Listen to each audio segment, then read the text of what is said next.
What's up, you jabronis? Episode 30, El Guero Local Podcast. Where have you been, Guero? 7 days, no post. Well, let me explain. As you can see, camera angle's a little different. I'm trying to just tweak some things here and there. I know I need a microphone.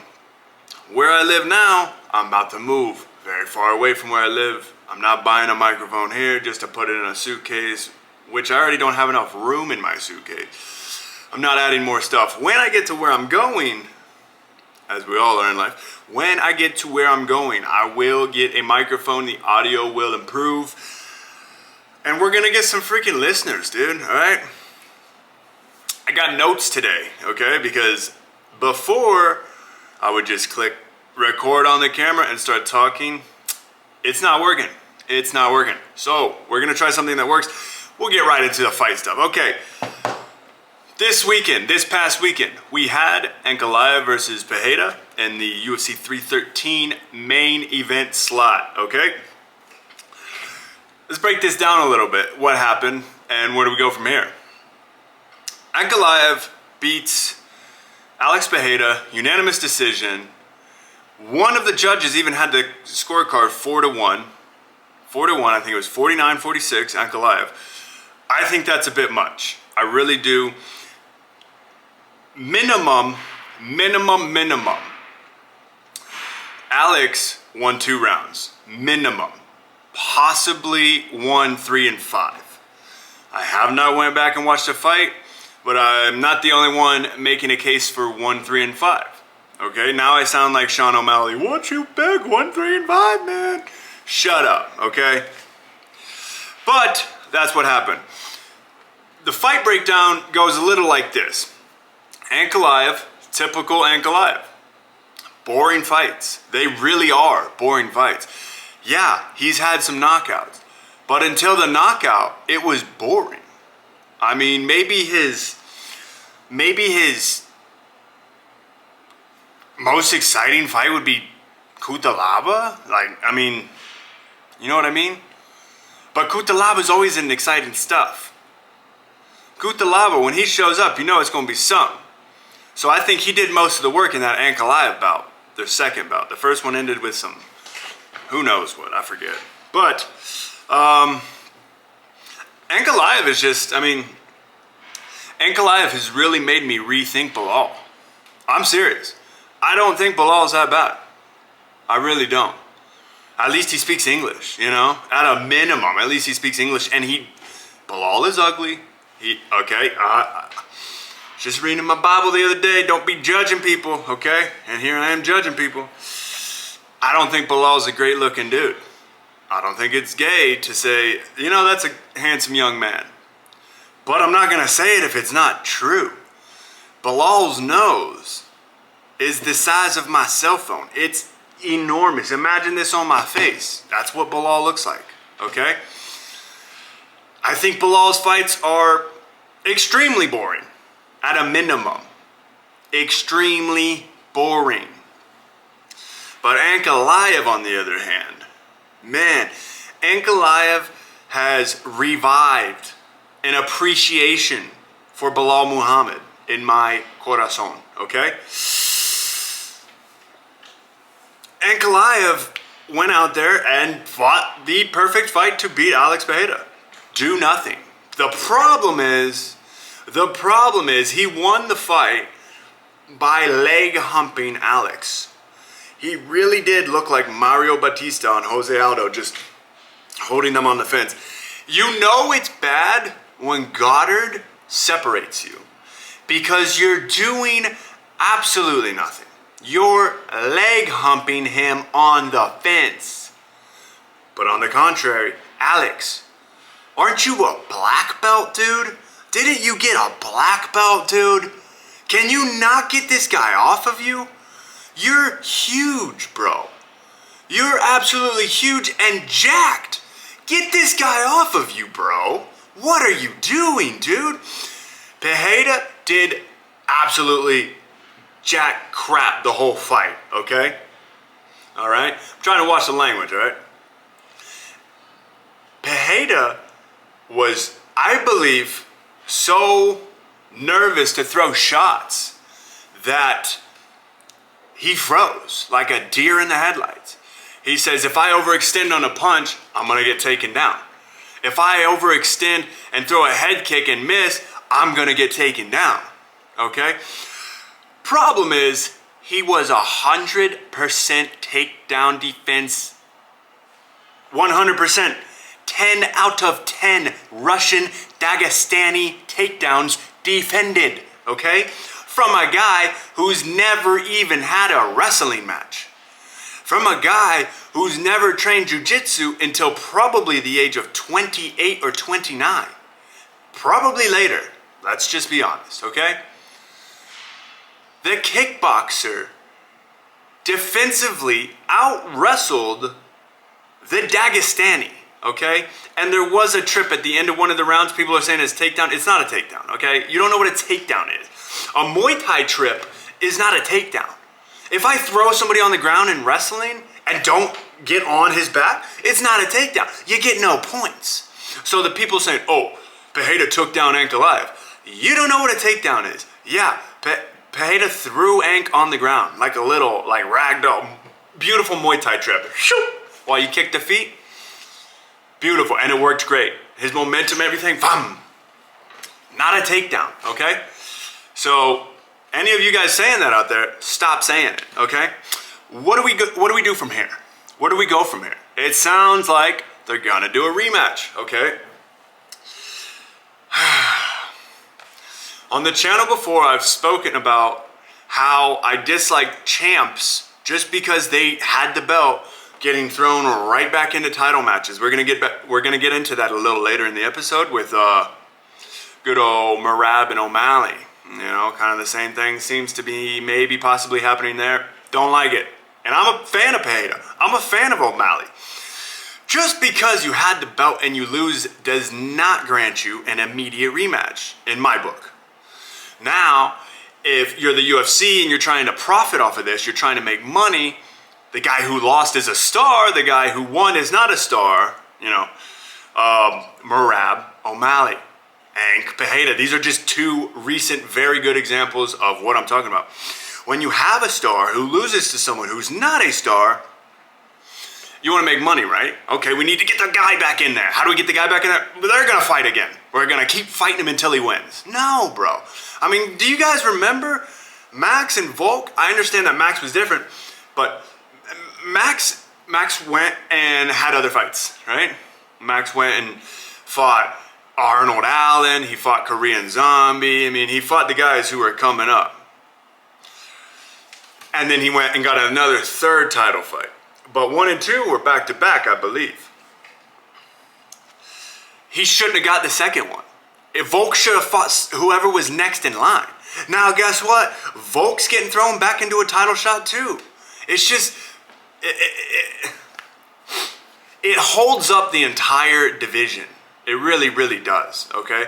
I'm sure there's guys who could have got a title shot, win or lose, could have got a title shot, that didn't because there was some guy at the top who just kept fighting for the belt over and over again because the UFC wants them so bad in that position, okay? I'm not a fan of that. I think Pereira should go fight somebody. Who do we think is up next, okay? Who do we think is up next? Jamal and Khalil are gonna fight. Jiri just had a good performance. Did he not? Oh, I went to... Yeah, he fought, who did Jiri fight, man? Did he lose to Alex last and he hasn't fought again? Or I'm crazy, eh? I can't even think about it. I can't even think right now. Okay? Oh, Jamal. He fought Jamal. Okay? Listen, there's a lot going on and a lot of things going on in this brain. And he's like, man, I want to fight for the belts again. You know, you could tell the hesitation in his call-out post-fight interview. Okay? He's like, man, I want to call for the... Just like Justin did this weekend. Man, I want to fight for the belt, but I've already done it. It didn't work 2 times. You know what I'm saying? You know what I'm saying? I'm just... At least Jiri went out and fought somebody. So who's next? Maybe Jiri, I guess? Ank told him he thinks Jiri's a fraud, even though Jiri has literally only lost to Alex Pereira in the UFC. So, I mean, I'm not sure what he's talking about. He just knocked out Jamal Hill and he stopped this other cat. Rakic, there we go. Fights Pereira, stops Rakic, fights Pereira. Stops Jamal, probably back in line. Maybe he fights Jan Blachowicz or someone like that. I'm not sure, but they're doing the rematch. I guarantee they're going to do the rematch. I just hope that next fight, Alex actually does something rather than what happened on Saturday. Anyway, let's move on. Let's get off of this. I don't want to talk about it anymore because I'm not the biggest fan of Dagestan, okay? So, man, yeah, to say the least, I was pretty upset. Shama's top 5 current UFC fighters for me, for sure. So, you know, I hate to see it. Hate to see it. Justin Gaethje versus Rafael Fiziev, okay? One thing I want to note is how similar these two fights were. In all honesty, and you may say, Guero, you're crazy. You don't even know what you're talking about. But I must say, go back, watch the first fight, watch the second fight. It's a matter of Fiziev coming out strong and showing off that Muay Thai, doing what he does. It looked like Fiziev also developed some sort of leg injury midway through the fight. Could have affected how it went. But JG's back, bro. The chin is there. He caught 2 heavy head kicks, almost back to back. Almost back to back. Bam, bam. I mean, one of them didn't even hit his hands first. One of them just hit him right in the head. Chen's back, baby. We're not going anywhere. No. It's a good performance. Got fight of the night. I believe Justin Gaethje is now 14 fights in the UFC, 14 bonuses in the UFC. That is absolutely insane. Guy's gonna go down in history. 20 years from now, when my son is asking about cool fights and this and that, Justin Gaethje. I got 2 words for you, son. Justin Gaethje. Okay. What's next for both these guys? What's next for Fiziev?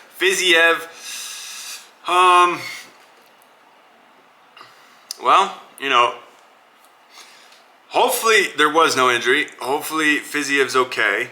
I feel bad for the guy because he's on 3 losses now, but one of them he got injured and 2 of them are to JG. I mean, there's no shame in losing to JG. He's number 3 in the world, fought for the title twice, interim champ. No shame in that, really, really, really. So don't be walking around with your head down on that, Fiziev. But for JG, Dana did say it's very possible this guy fights for the title. I mean, we don't really have anyone right now. Islam's kind of just sitting there waiting to see what happens with Bilal and Jack Della, see if he's going to move up, if he's going to stay, if he's going to go to 185, something he said, which I don't think is possible. I think Dricus is massive compared to Islam.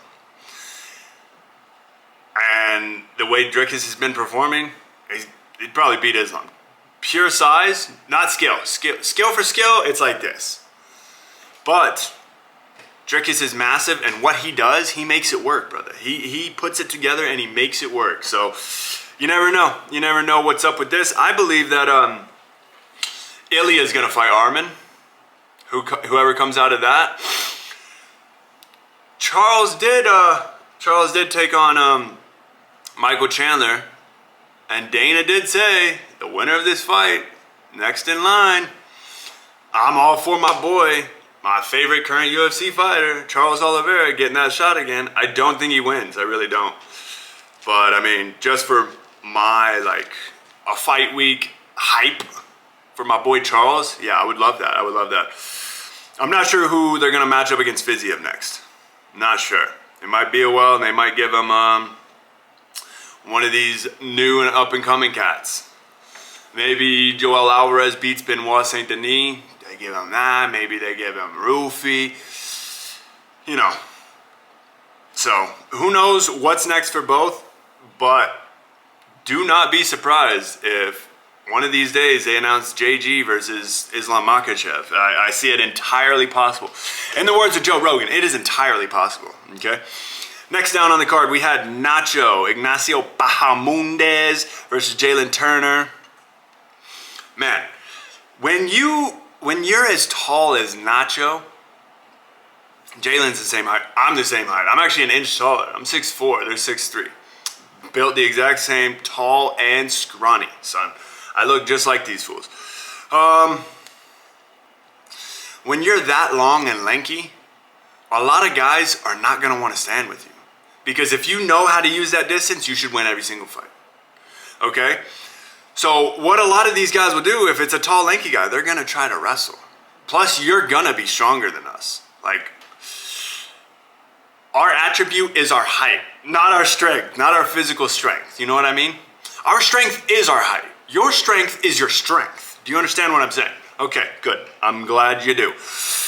If you have submissions from the bottom, such as Ignacio Bahamondes just pulled off on Jalen Turner, that triangle was wicked. He knew exactly to grab his leg here to keep him from spinning around, posturing up and stacking. So he had the leg, and then he repositioned and even grabbed his own knee, came down. Beautiful. The only problem I have with this fight is Jalen Turner retiring. I mean, really, really, really, I wish, and I'm nobody. I'm absolutely no one. He doesn't know me. He doesn't know me from Jack and Jill, dude. I would just encourage Jalen to not do that, man.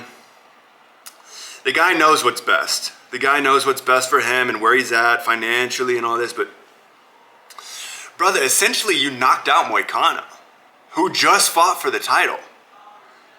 You made a slight error. And maybe the ref did too. I mean, other refs might have stopped that fight.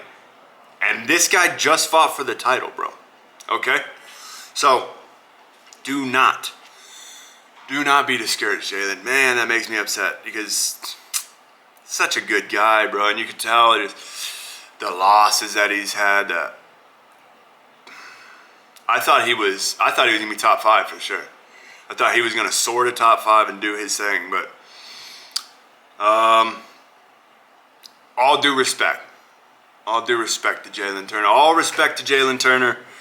I hope you enjoy retirement and succeed in whatever venture is next in your life, brother. I really do.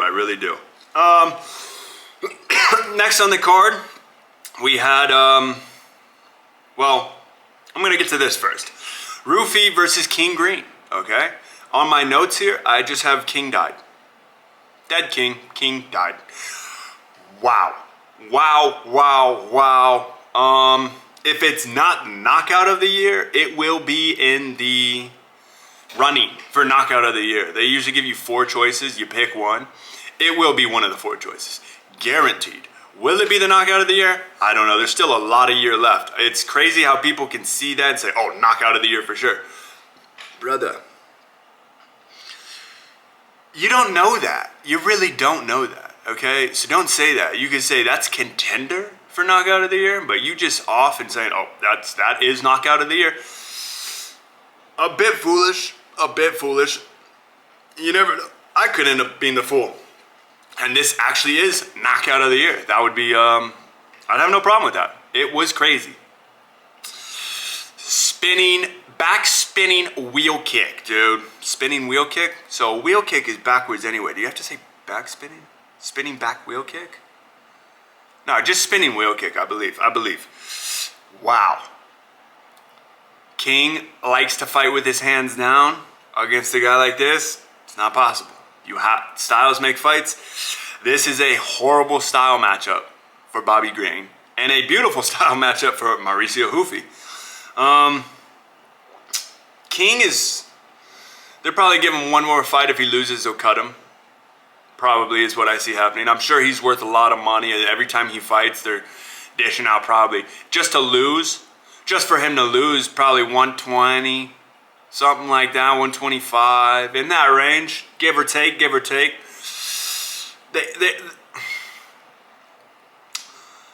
Although it does help them for King to be on that side of the highlight reels and they can push Rufy, they do not want to pay a guy $125,000 every time he shows up and he's going to put on some Tony Ferguson display, you know. Last fight he had, he dove into Patty's guillotine. This fight was, I mean, yeah, he beat up Jim Miller, but Jim's pretty old and And that's a great style matchup for Bobby too. Just like Rufy versus Bobby is a great style matchup for Rufy, okay? What's next for Rufy? I hope this should get him into the top 15. I hope they give him someone up. They give him someone up the ladder. I'm cool with whatever. I'm excited for all the fighting nerds. The four horsemen of the fighting nerds, I'm excited anytime one of them fights. Caio Borraio, Carlos Prates, Jean Silva, Mauricio Rufy. Bro, anytime one of these guys fights, I'm in. I'm on the couch. I'm watching, brother. You got my attention. So, after the Mauricio Rufy and the Bobby King Green fight, I'm going to go on a bit of a rant here, okay? So, if you like women's MMA and you don't want to hear me absolutely trash women's MMA, this is where you click off the video. But I have a feeling a lot of people agree with me. So, Amanda Lemos fought somebody, don't even know who, couldn't tell you if you had a gun to my head. Really don't know. Couldn't even produce a first name for you. Look, it's right there actually. I might be able to, but I don't care. So it goes, there's 5 fights on the main card. Rufy and Green, women. Then we went, Nacho Turner, JG Fiziev, Poatan Inc. Okay? Putting this here was a mistake. It was a mistake, and it always is a mistake. Unless the women are fighting for a title, please stop putting them on the pay-per-view fight card. I'm paying money that I don't have to watch these $80 fights once a month. I've got a random $80 expense so I can do this and watch this. I do not want to pay $80 to watch 2 female freaking play patty cake, okay? Because I've seen toddlers, 2-year-olds, play patty cake, and it'd be more entertaining than what I watched on Saturday, okay? It's really starting to annoy me that the UFC just is telling me to go myself. You know what I mean? We don't care about your $80. You're gonna sit down and you're gonna shut up and you're gonna watch what we play for you. All right? Do you understand that? Okay, no. If you wanna play like that, bro, next time you put a women's fight on the main card, your boy's streaming it. And I don't care. I'm gonna stream it. Illegally.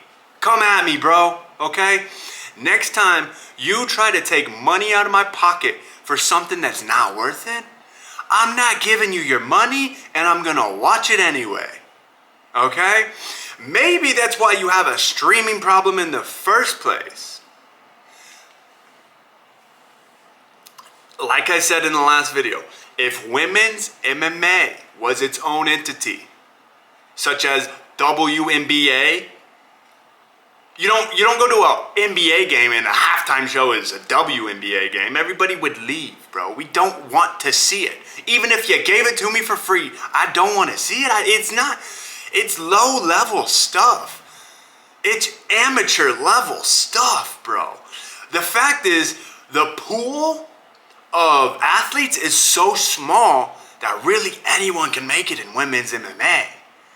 That's why you have all these creeps getting sex changes because they can't fight, but they can go over and whip all these women because the women ain't that good in the first place. Not to mention, dude, I don't really like seeing women fight each other. Like, back in the day, oh, you're a misogynist, blah, blah, blah. Back in the day, World War I, World War II, the Vietnam War, was there a bunch of women volunteering for that? No. And we wouldn't take them even if they did, because they're just not fit for it, okay? This is a primal sport. If women want to play tennis, have at it. If they want to play golf, sounds good, dude. If women want to play football, it's weird to me. Go for it. Flag football, I guess. Competitive flag football, okay? Everybody knows how the women's NBA is doing, the WNBA. It took little old Caitlin Clark from Iowa for anybody to even know what the WNBA was, okay? Like I said, in MMA, in women's MMA, you have a few outliers. Amanda Nunes, Shevchenko, Cyborg. You know, we'll put a little respect on Rousey. Holly Holm. You got very, very few actual talent. Okay? I'm just fed up with pretending. I really am fed up with pretending that I enjoy it. Dude, anytime there's been a women's MMA fight, everybody knows, brother, this is bathroom break, this is smoke break, this is whatever you need to do it now. You got 15 minutes because they're not gonna knock each other out. They're gonna freaking roll around like my cat and my chihuahua for 15 minutes. And God forbid it's a title fight. And I gotta do it for 25 minutes. Carla Esparza versus Rose Namajunas. Do you guys remember that? 25 minutes of crap. Main card, paying $80 to watch it. Huh? Exactly. Ugh. You make me sick, dude. You make me sick. Oh, well, you're a misogynist with women's rights. What rights do I have that women don't have? The right to compete in MMA? No, you guys have that right. You just suck. You just suck, okay? It's not my thing. Not my thing at all, okay? I digress. Let's get off this subject before all the freaking feminist, blue-haired hippie chicks come out and running at me and try to eat me. So, that was your UFC 313. Next is UFC 314. Is that Miami? Or am I tripping? Is that Miami or am I tripping? Miami's lit, bro. Your boys from Miami. Miami's lit, bro. They always show out for Miami. I don't know what kind of deal they did with Miami at the Kaseya Center, but man, they stacked the cards. I remember being at the press conference last time because tickets for the top minimum were $2,000. And your boy's not rolling like that, dude. If y'all want to buy me a ticket to this one, go for it. But your boy ain't paying no $2,000 for nosebleeds, brother. So, can't go. But I did go to the press conference, and it was jam-packed, bro. Piotr Jan, Gilbert Burns, Song Yadong, Sean O'Malley, Cheeto Vera, Michael Venom Page, Jack Della. Bro, it was packed, bro. It was packed, bro. Okay? Dustin Poirier, BSD. It was packed, bro. Okay. Anyway, I digress. Other topics, other things that I saw this week that I just kind of wanted to touch on here and there. DJ was on the Crap Jackson podcast, the Jack Off podcast with Bear to Joe and Quentin Jackson. Now, although I don't like Jackson podcast anymore, I did. I used to listen to it.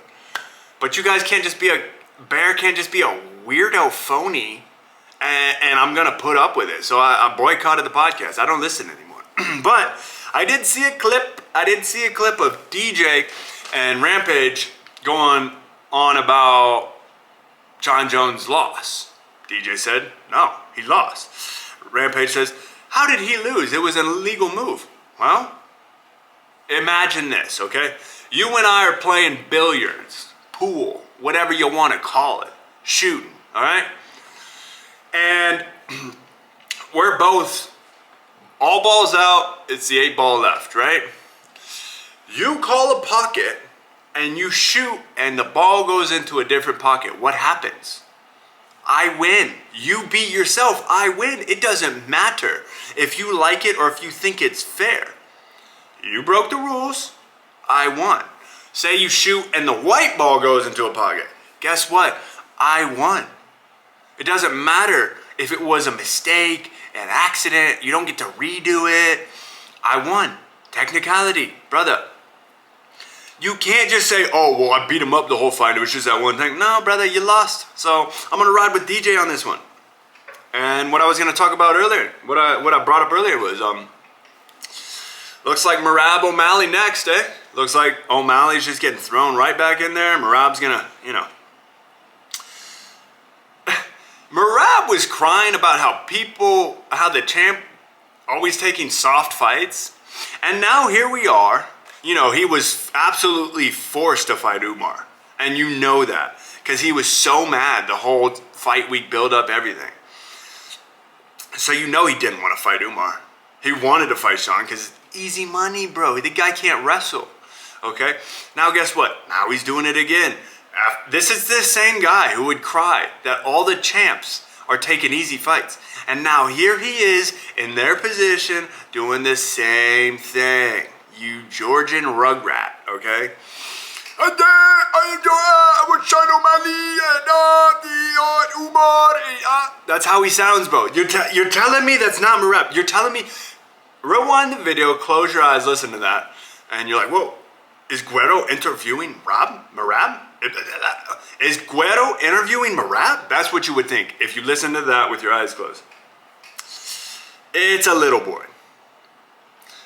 It's a little boring because we've already seen it.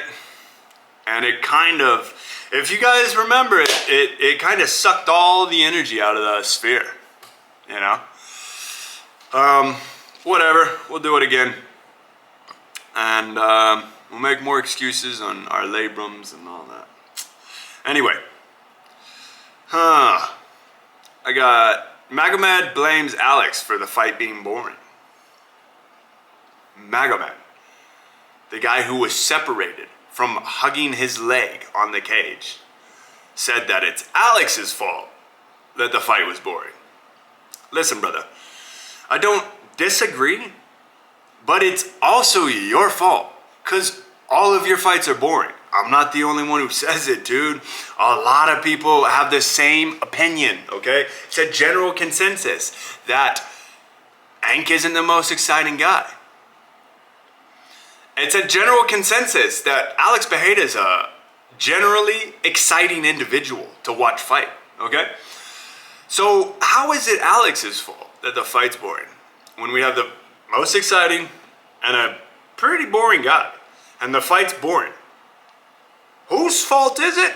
The answer is 50-50. It's not Alex's fault and it's not Magomed's fault. It's both of their faults. They both did this to us, okay?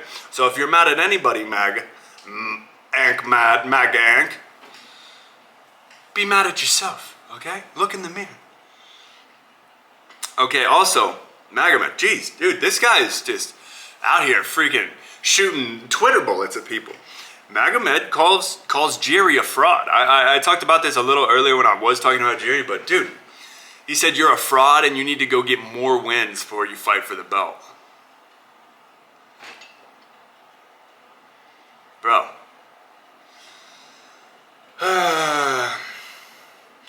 Do you remember the fight between Jan Blachowicz and Magomed Ankalaev? Who's the fraud? Who's the fraud? Every time you fight for the belt or fight in general, brother, you're the fraud because you're always talking all this, oh, I'm going to knock out Alex, I'm going to stand with him. And you shot 10 times.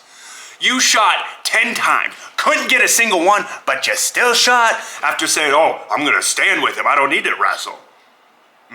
You're a fraud. Mag, you're a fraud, okay? Jiri, on the other hand, has come to the UFC and had nothing but banger performances. Whether he's the nail or the hammer, they are exciting fights to watch. Jiri is no fraud. Jiri in his last fight against Jamal completely switched his style. And it worked out. Frauds can't do that. Magomed. Okay? And I'm really wondering if I should or should not say this. Because I'm trying not to judge. Like I said, I've been reading my Bible. But Magomed at the press conference was horrendous. Did you see? The guy's nose is like this. It's like a owl beak. And the tip of his nose comes down further than the rest of his nose. And his teeth are all like, I got a little gap in all of my teeth. He's got a gap in his teeth. I genuinely,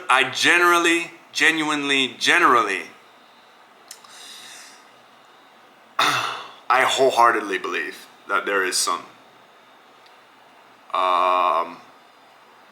incest going on in Dagestan. Dude, I'm just saying, all right, Don't at me at the Dagestanis, okay? The small village in the mountains, dude. You know, like, Khabib's married to his cousin, bro. It's a fact. He's married to his cousin.